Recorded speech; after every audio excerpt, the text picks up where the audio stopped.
El filósofo austríaco Hans Kogler desarrolla una obra centrada en la filosofía política, el derecho internacional y la teoría del conocimiento, con una fuerte influencia de la fenomenología y una actitud crítica hacia las estructuras de poder global.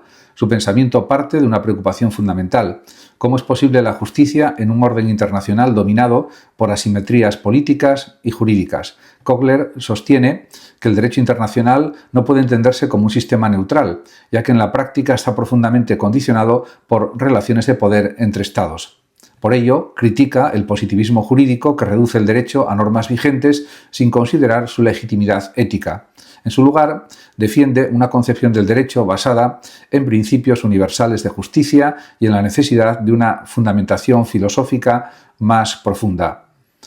En el ámbito político es especialmente crítico con las instituciones internacionales, cuando éstas actúan de manera parcial o instrumentalizada.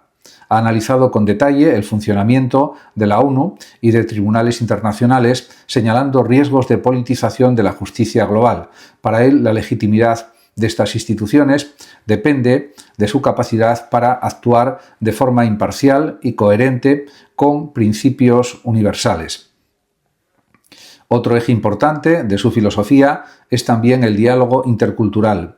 Kogler defiende la necesidad de un verdadero encuentro entre civilizaciones basado en el respeto mutuo y no en la imposición de modelos culturales occidentales. En este sentido, critica el eurocentrismo y propone una filosofía del diálogo que reconozca la pluralidad de tradiciones culturales sin caer en el relativismo extremo.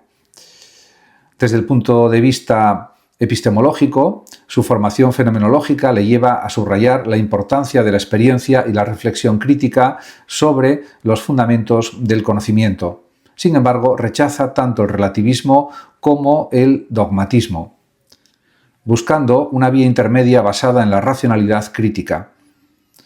En conjunto, se puede afirmar que la filosofía de Kogler puede entenderse como un intento de construir un orden mundial más justo basado en la crítica del poder, la universalidad de la justicia y el diálogo intercultural realmente auténtico.